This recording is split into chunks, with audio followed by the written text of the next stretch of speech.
نحمده ونصلي على رسوله الكريم اما بعد فاعوذ باللہ من الشیطان الرجیم بسم اللہ الرحمن الرحیم۔ میرے پیارے بچوں السلام علیکم۔ میں ذیشان کمال کلاس 10 کے اردو کے لیکچر کے ساتھ آپ کی خدمت میں حاضر۔ بچوں ہم نے کل پڑھا نظریہ کے بارے میں کہ نظریہ کیا ہے، what is ideology and what is ideology of Islam and what is ideology of Pakistan. نظریہ کیا ہے، نظریہ اسلام کیا ہے، نظریہ پاکستان کیا ہے۔ کل اس پر میں نے بڑی ڈیٹیل سے آپ کو بات بتائی تھی، پاکستان ناگزیر تھا کیوں، اس کے متعلق میں نے آپ کو ڈیٹیل سے بتایا۔ آج ہم سبق شروع کرتے ہیں۔ بہت اہم اقتباس ہے، مسلمانوں نے ہمیشہ یہاں سے لے کر نئے سرے سے فروغ دیا یہاں تک۔ تو اس میں جو اہم الفاظ آتے ہیں غور سے دیکھیے۔ رواداری مطلب تحمل، مزاجی برداشت، شیوا طریقہ، ڈھنگ، اسلوب، الحاد دین سے پھر جانا، بیجا، غلط، ناجائز۔ تو اب ہم سبق شروع کرتے ہیں۔ مسلمانوں نے ہمیشہ رواداری کو اپنا شیوا بنایا ہے۔ یاد رہے اسلام فقط مناسک عبادات کا نام نہیں ہے، اسلام صرف چند ارکان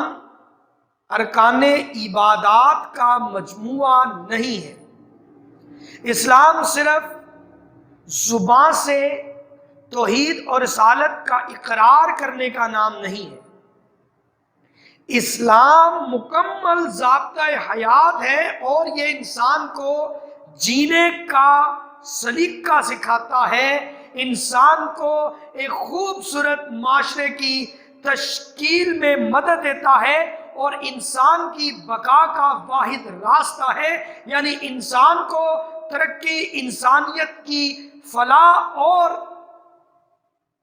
صحیح معنی میں جہالت کے خاتمے کا ڈھنگ سکھاتا ہے۔ تو بچوں اسلام تعصب نہیں رکھتا، اسلام اپنے ماننے والوں کو، مسلمانوں کو تعصب نہیں سکھاتا، بلکہ سب کو آزادی دیتا ہے۔ اور یہ تاریخ گواہ ہے کہ جہاں کہیں مسلمانوں نے حکومت کی، وہاں اقلیتوں کو، غیر مسلموں کو ان کی مذہبی آزادی کی ضمانت دی اور ان کی عبادت گاہوں کو سلامت رہنے دیا، ان کو ان کی رسومات ادا کرنے کی مکمل آزادی دی، ان کو اپنی رائے کے اظہار کا مکمل موقع دیا۔ یہ اسلام کا وتیرہ رہا، اسلام کا شیوا رہا ہے، یہی اسلام کا طریقہ ہے۔ وہ کبھی اقلیتوں کو دبانے کا روادار نہیں ہے، دبانے کے حق میں نہیں ہے، وہ کبھی ناانصافی نہیں کرتا کسی قوم کے ساتھ فقط مذہبی عداوت کی وجہ سے۔ اسلام تشدد نہیں سکھاتا، اسلام اپنے ماننے والوں کو ظلم کی راہ نہیں دکھاتا، اسلام اپنے ماننے والوں کو انتہا پسندی نہیں سکھاتا، بلکہ وہ انہیں مساوات کا درس دیتا ہے، انصاف کا درس دیتا ہے۔ آپ کے سامنے یہ قرآن مجید کی ایک آیت ہے، اللہ تعالیٰ قرآن مجید میں فرماتا ہے کسی قوم کی عداوت تمہیں ناانصافی پر مجبور نہ کرے، کہ اگر کوئی غیر مسلم ہے تو اس کی عداوت میں ناانصافی نہ کرو، لیکن جب کفر و الحاد غلبہ حاصل کرنا چاہتا ہے، لیکن جب کافر اور دین سے پھرے ہوئے یہ غیر مسلمانوں کو دبانے کی، ان کا حق چھیننے کی، ان کی عزتوں کو پائمال کرنے کی، ان کی دستار اچھالنے کی، ان کی آزادی کو روکنے کی کوشش کرتے ہیں، تو پھر مسلمانوں پر جہاد فرض ہو جاتا ہے۔ وہ جہاد کرتے ہیں اللہ کے نام کی عزت اور حرمت کے لیے، اسلام کی سر بلندی کے لیے اور اپنے حقوق کے لیے، تو مسلمان اس کے مقابلے کے لیے ڈٹ کر کھڑا ہو جاتا ہے۔ پھر مسلمان گھبراتا نہیں ہے، کیونکہ مسلمان مصیبت میں گھبرایا نہیں کرتا، مسلمان کسی سے ڈرتا نہیں ہے۔ وہ جب اللہ کے آگے اپنی گردن جھکاتا ہے پھر وہ کسی کے آگے اپنا سر خم نہیں کرتا، وہ صرف اللہ کا محتاج ہوتا ہے، وہ کسی دوسرے کے سامنے دستے سوال دراز نہیں کرتا، وہ صرف اللہ سے ڈرتا ہے، پھر وہ کسی غیر اللہ سے نہیں ڈرتا، وہ غیر مسلم طاقتوں سے نہیں ڈرتا، بلکہ ان کے خلاف کھڑا ہو جاتا ہے، مقابلہ کرتا ہے باطل قوتوں کا۔ اس لیے تو اللہ تبارک و تعالیٰ نے فرمایا وَجَاءُ الْحَقُّ وَزَهَقَ الْبَاطِلُ، اور حق آ گیا اور باطل مٹ گیا، بے شک باطل مٹنے کے لیے ہے۔ بادشاہ اکبر کی اب یہاں تاریخی پس منظر دیکھیے۔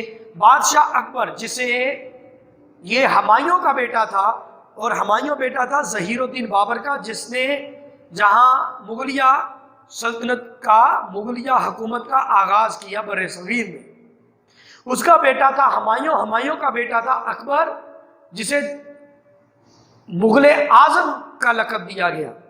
یہ بالکل ان پڑھ تھا، بالکل نابلد تھا، علم سے تعلیم بالکل نہیں تھی، تو اس کی پیدائش ہوئی ہے 1564 میں اور وفات ہوئی ہے 1624 عیسوی میں۔ تو جب یہ تخت پہ بیٹھا تو اس نے بہت ظلم کیے مسلمانوں پر، مسلمانوں پر ظلم و ستم کیے، اور ہندوؤں کے ساتھ بے جا رواداری دکھاتے ہوئے مسلمانوں کو دبا دیا۔ ہندو حتیٰ کہ ہندو مسلمانوں کو قتل کر رہے تھے، اور بادشاہ اکبر مسلمانوں کی جائے ہندوؤں کا ساتھ دے رہا تھا۔ پھر یہ الحاقی ہو گیا، یہ مغل اعظم، یہ الحاقی کیسے ہوا؟ اس نے ہندو عورت سے شادی کی اور اس نے اسلام سے منہ پھیر لیا اور ایک اپنا الگ دین بنایا، جسے دین الہی کا نام دیا، اسے دین اکبری بھی کہا گیا۔ تو بادشاہ اکبر کی بے جا رواداری اور ملکی سیاست میں ہندوؤں کے عمل دخل کی وجہ سے ملک میں کافرانہ طور طریقے اس قدر رائج ہو گئے تھے کہ مسلمانوں کی آزادی خود ان کے دینی معاملات میں بھی ختم ہو گئی تھی۔ ہندوانہ رسم و رواج عام ہو چکے تھے، کیونکہ ہندو اور مسلمان ایک ساتھ رہتے تھے، لیکن ہندوؤں کی چونکہ اجارہ داری ہو گئی تھی اکبر کے دور میں، اور ہندوؤں کو بیجا رواداری یا مساوات کے نام پر کہہ لیں، بیجا رواداری ان کے ساتھ برتتے ہوئے ان کو اس قدر غالب کر دیا کہ وہ مسلمانوں کا حق چھیننے لگے۔ مسلمان اپنے مذہب میں اپنی مذہبی آزادی کھو بیٹھے، وہ اپنے ہی وطن میں غلام ہو کر رہ گئے، اور ہندو اپنی مذہبی رسومات کو بڑی آزادی سے منا رہے تھے، اور مسلمانوں کو گائے تک ذبح کرنے کی اجازت نہیں تھی، وہ قربانی بھی نہیں کر سکتے تھے۔ یعنی اتنی پابندی تھی مسلمانوں پر، اتنا دبانے کی کوشش کی یہ بادشاہ اکبر نے مسلمانوں کو۔ یاد رہے جب بھی اس کا نام آپ کے ذہن میں آئے تو آپ کے ذہن میں ایک برا، ظالم، غلط بادشاہ کا تصور آنا چاہیے، ٹھیک ہے جی؟ یہ غلیظ آدمی تھا، بے غیرت آدمی تھا۔ تو بات ہو رہی تھی کہ اس نے مسلمانوں پر ظلم و ستم کیے اور کافرانہ طور طریقے مسلمانوں میں بھی رائج ہونے لگے، کیونکہ اس نے دین الہی بنا دیا، کئی مذاہب کو ملا کر اپنا ایک الگ دین بنا دیا۔ تو علامہ اقبال رحمۃ اللہ علیہ اس موقع پر کہتے ہیں کہ حقیقت خرافات میں کھو گئی، یہ امت روایات میں کھو گئی۔ یعنی اصل دین، جو اصل دین اسلام ہے، اس کو لوگ فراموش کر چکے تھے، اس میں خرافات، بدعات پیدا ہو چکی تھی۔ چنانچہ اکبر کے آخری دور میں اسلام کی سربلندی کے لیے حضرت مجدد علیہ السلام کھڑے ہوئے۔ پھر کیا ہوا؟ اللہ تبارک و تعالیٰ ضرورت کے مطابق، حالات اور وقت کے مطابق کوئی مرد درویش ضرور پیدا کرتا ہے، جس طرح پہلے 10 صدیوں میں جب اسلام میں روایات، خرافات اور بدعات نے جنم لیا اور بنی امیہ کے افراد نے جب اسلام کی اصل صورت کو مسخ کرنے کی کوشش کی تو امیہ خاندان سے ہی حضرت عمر بن عبدالعزیز رضی اللہ تعالیٰ عنہ پیدا ہوئے، جنہوں نے اسلام سے ان روایات، بدعات اور خرافات کو ختم کیا جن کی وجہ سے اسلام کا اصل چہرہ داغدار ہوا تھا یا چھپا ہوا تھا۔ اسی طرح اگلے 10 صدیوں میں مجدد مطلب تجدید کرنے والا، الف مطلب 1000، ثانی مطلب 2، یعنی دوسرے 1000 سال کا مجدد۔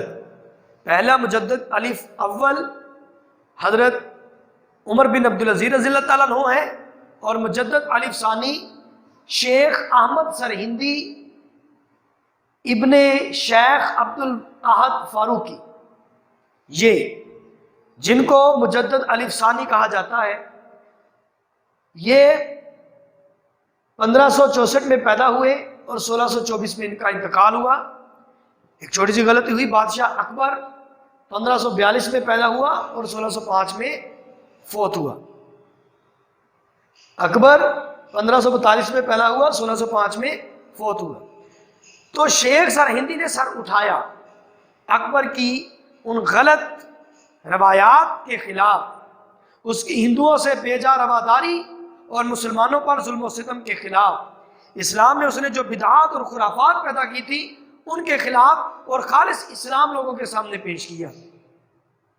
اس کو صعوبتیں، مصیبتیں، تکلیفیں، اذیتیں برداشت کرنا پڑی، لیکن دین حق کے راستے میں جو نکلتا ہے اس کے لیے مصیبت بھی راحت فضا ہو جاتی ہے۔ یہ بات آپ پہلے سن چکے ہیں۔